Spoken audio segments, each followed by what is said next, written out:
I'm going to keep track of those who are wishing to speak. We're going to begin with Commissioner Cox, and then I also have Commissioner Bochco. Commissioner Cox.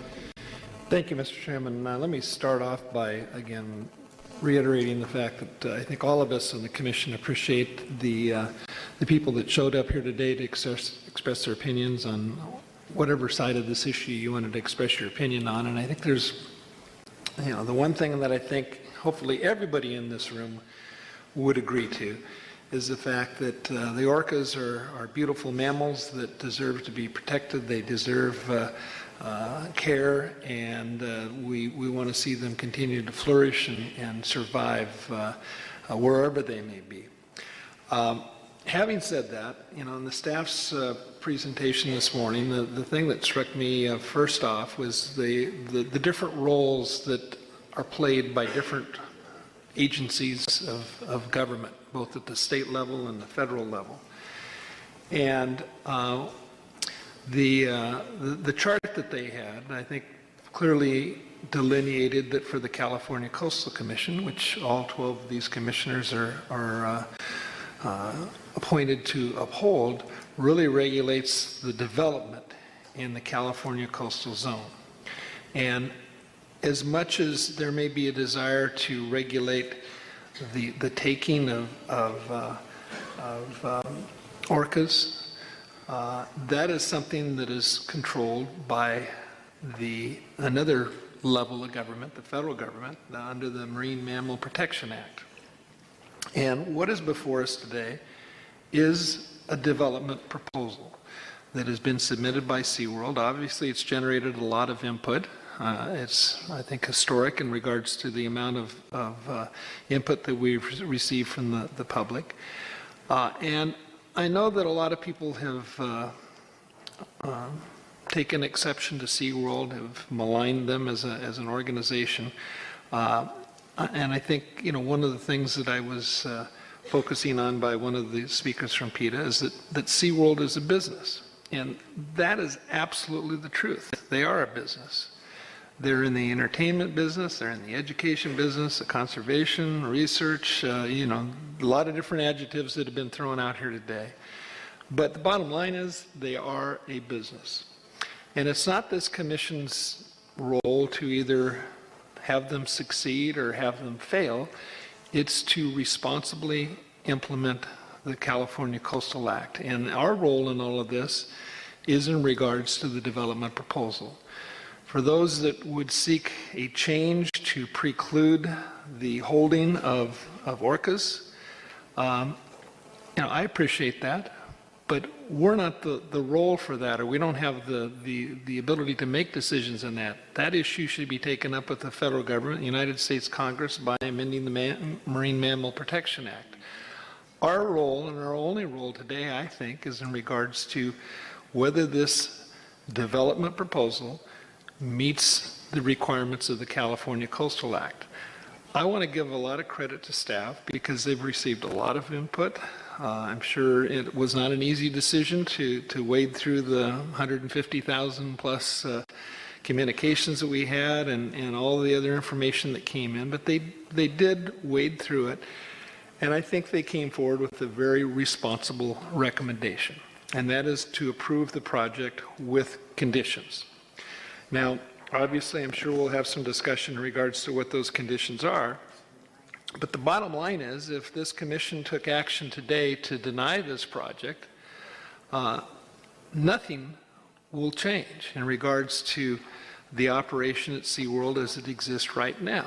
They will continue to have whale shows. They will continue to invite the public in, and the public may or may not choose to come in and patronize SeaWorld. That's their business. That's their problem. It's not our problem.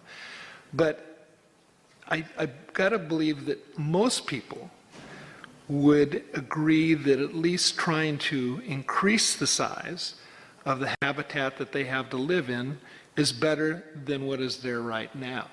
And I think when we make decisions as a commission, I always try to consider, what is the alternative? If we don't approve of this today, what's going to change? Well, nothing's going to change unless you who would like to see orcas set free, unless you go back to the federal government and get some modification to the Marine Mammal Protection Act. That is the controlling document, the regulation that will decide whether orcas are ever going to be returned to either a containment facility or be set free.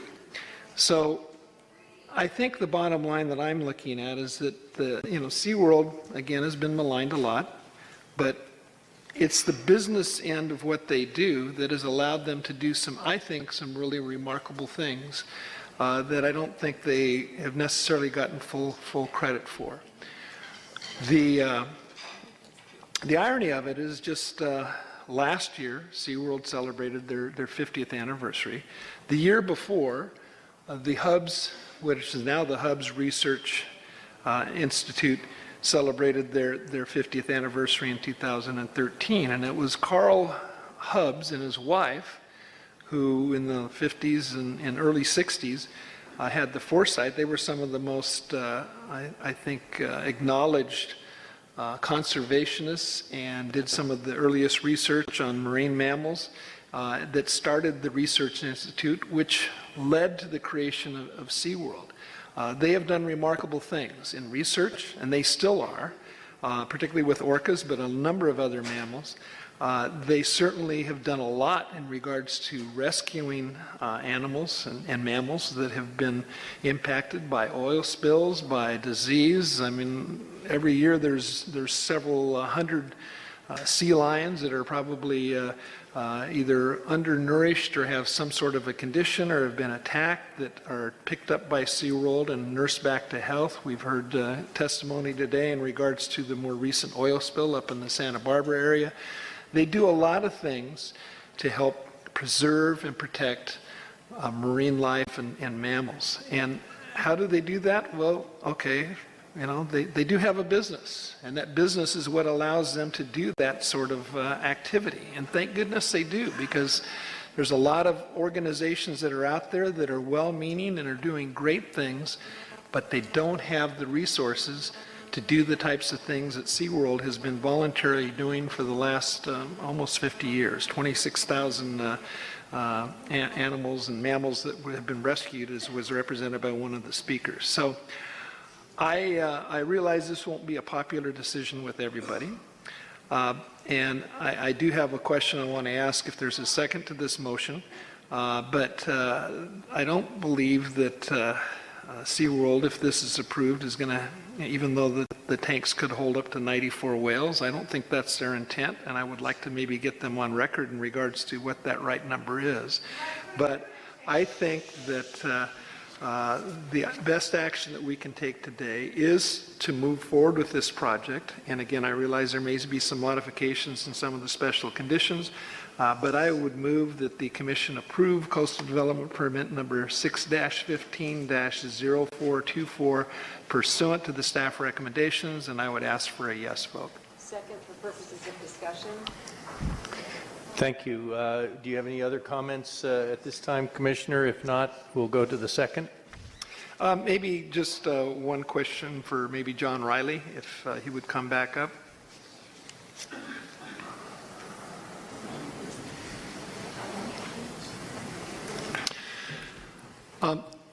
A number of people have made reference to the fact that this is going to be basically an opportunity to breed additional orcas. And I've heard and seen representations that you're willing to impose a cap. And I would like to ask you if you would be willing to set, and there was a range, I think, would you be willing to adopt a specific number in regards to the orcas that would be allowed to be contained in this facility?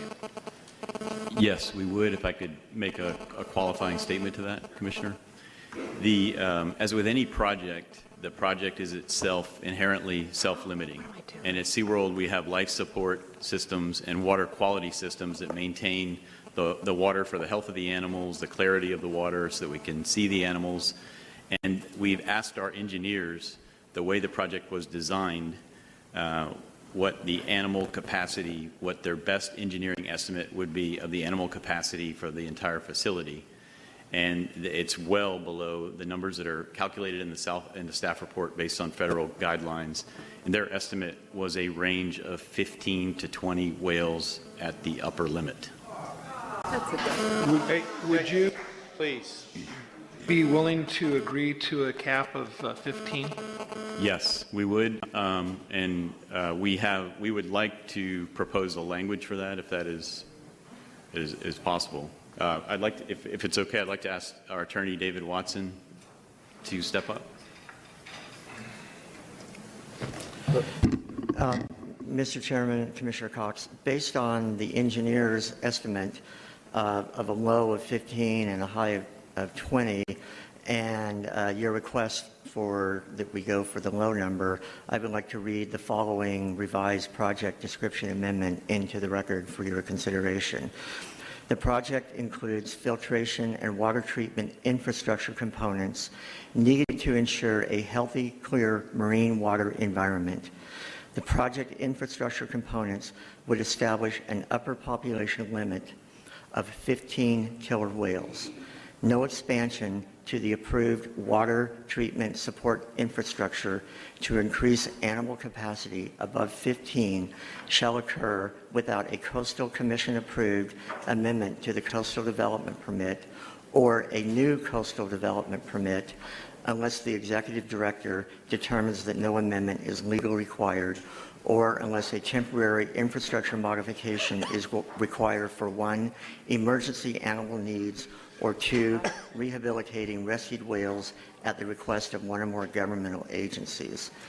That language is based on language in other special condition permits, and we're happy to tinker with it, but I sort of lifted it directly from the staff report related to other conditions. But basically what this does is say that based on the project designed engineering infrastructure for life support, the maximum population would be 15 killer whales. That's the intent of this proposed condition.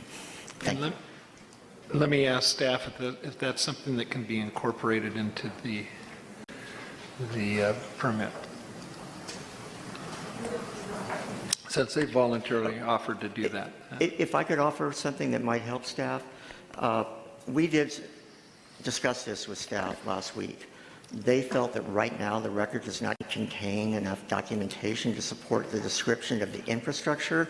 So what our engineers have prepared is sufficient documentation to describe the infrastructure, and I'm happy to hand that to staff and put it in the record so that not only would you have this proposed language of a maximum 15, you would have infrastructure design in the record to support the language that we are proposing.